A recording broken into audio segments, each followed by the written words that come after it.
This is now the strongest Volkswagen in their whole lineup, the new Touareg V8 TDI. Let's fill you in with the power details and also a quick tour. And in this case, we start directly with the engine. This one here is the 4-liter V8 TDI, so it's a turbo diesel. 422 horsepower and 900 Newton meters of torque. So at the moment, this one is the strongest stock engine you can buy at VW. The acceleration figure is 4.9 seconds to 100 kilometers or 62 miles an hour. And 4.9 seconds, you might remember, this is also the acceleration figure of the freshly presented T-Roc R. Volkswagen will only build it in smaller numbers, but what else is different besides of the engine? Well, it directly comes in a higher trim. You can pick 2 different high trim levels, and then optional, you can put this one also on the car, the so-called R line. This is a sporty design trim. This is also an option for the V8 TDI, and it adds some more sporty features like a stronger front bumper, for example. You also get 19-inch rims as for standard. Those ones here are the bigger optional 21-inch rims, also in a black shiny design. Also with the R-Line, with the black mirror caps, also the black frames here around the windows, so definitely a more aggressive design as for this one. And it also comes with an air suspension as standard, so again, get some more extra equipment already included. But then again, the price is also way higher here for the V8 TDI. And taking a look here at the rear perspective, it's really interesting as the R-Line also adds this black, well, somehow wing in the very rear.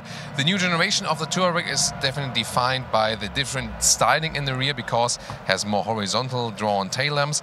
They look way more modern, so the design change in the rear was actually a bigger step if you compare it to the previous generation.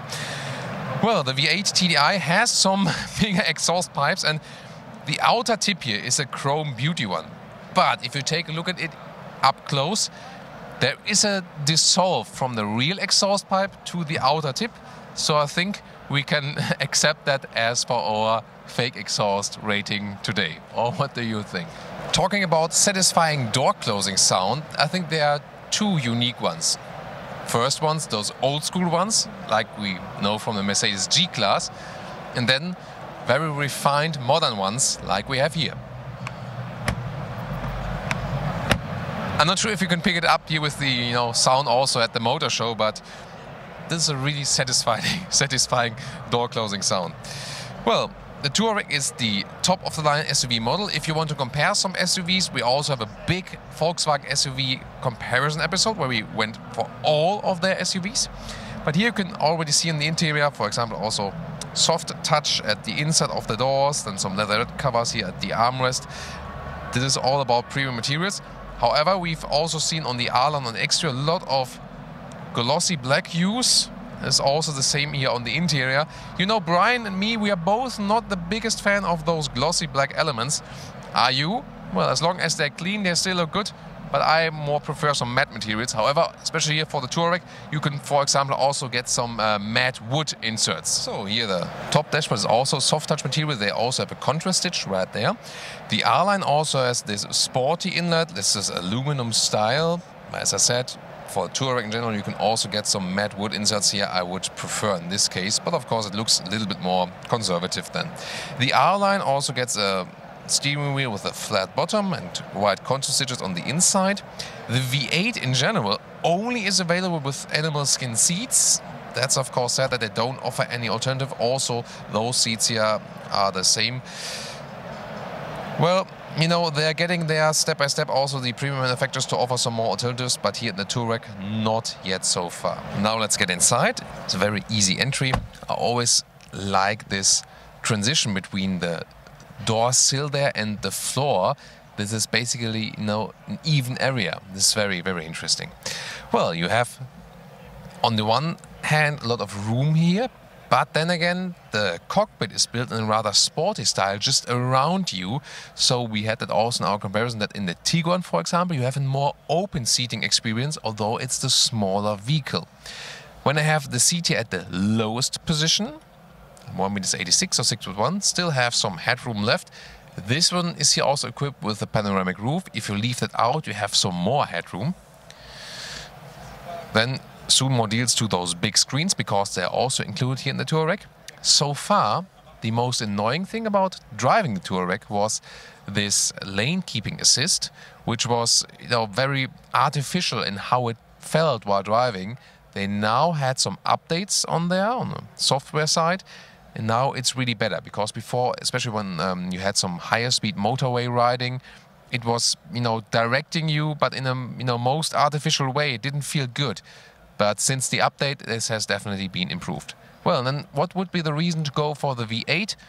To have the pure power, of course. At the same time, when you have this big car, you would need a diesel to keep the consumption, you know, in a acceptable region, because when you put the big petrol engine in this vehicle here, then the consumption will go even higher and further, of course. And this V8 diesel, you can also drive it in a very calm way, just with the very low RPMs.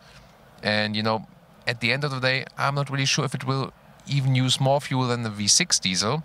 We have to see about that when we do a full driving test of this V8 diesel. Also looking forward to that. So it's a little bit dark here as for the screens at the moment, but you can see this setup here for the V8 diesel is you always get the full digital instruments. You can also go with lower specs with a normal Touareg, but this one here is the top setup here for the V8 diesel. It's a 12-inch screen on the left and a 15-inch on the right, and then it dissolves into one big unit here. The advantage is you're more flexible. You have a lot to discover here when you use two fingers, or also you can use this wiping gesture that sometimes work and sometimes not. So two fingers to switch between the main screens and one finger then to switch in a single screen right there. This is a huge map right there. Really impressive to see, especially with the satellite view. If you go for the smaller infotainment system with a normal Touareg, the advantage is it's an easier system to use. You have less flexibility, but then also you have, you know, less things to care about basically. On the left side with the digital instruments, well, you're also flexible because you can have the GPS map in there. It's not fully functional here, but we've seen it also in our full Touareg review if you're more interested in the details. So again, here with the top spec you automatically get, but I would also maybe even go to make it simpler just for a base Touareg than also with the base screens. Or what do you think? There are the driving modes. You also have that when you don't have the air suspension. The V8 always comes with air suspension standard. You can have an off-road mode here, for example, that puts the car a little bit higher. The right side, if you just want to change the height. A video wouldn't be really proper on Autogefühl if we would not take a look at the rear compartment right here. And, well, you have, of course, enough room also for taller adults, also knee room-wise and also headroom-wise, no problem at all. But then the package of the car is not the best, considering it's already a, you know, a 5-meter long car. Then we could maybe also expect some more clearance here at your knees, but you see that the seats are pretty thick. However, you have a good upright seating position here in the rear. You can also change the angle of the seats. Well, this one would be too much probably, but you can also have it all the way leaning back or just in the middle. This is also then the function. There's a lever right there to flip the seats from here. You can see it right here on this side here too, this lever to flip the seats from here. You can also do it from the trunk. Again, upright seating position here. It's one of the most comfortable seating position, more comfortable in the usual big sedan, because you also have the high upright seating position here in the rear. Then some cup holders right there, ISOFIX at the outside of the seats, and option if you want to go for that. There's also the full climate unit for the rear, right and left, so 4-zone climate AC, also with seat heating. Well, you get some more extra equipment with the V8 TDI, yes, but not everything, so you can easily also pump it way than 100k plus. And a short look at the trunk, because even if you go for the top spec V8, you want to transport some things for sure. You have a lot of room right there, you can already see it. And if we take some measurements in the width, well, you can use both of those side gaps here. And if you really use them, you know, then you can even get about 130 in meters in width. However, the normal full width here in the middle, from rail to rail, this is then just over a meter. And now to the conclusion for today with the Touareg V8 TDI. When does a V8 still make sense? Well, you don't really need it, but some just want it because the V6 diesel is just fine. We tested it earlier and also has enough torque and performance and so on. And the diesel in general still makes sense if you have a big car with high consumption, and also if you're going very, very long kilometers, because if you compare, for example, electric vehicles and the diesels, when they're running really, really long routes and have to be refueled and so on, then the diesels still have an advantage. And the shorter the ways are going, the more city traffic you have, then the electric cars are definitely more sustainable. So we are also in the transition phase there at the moment.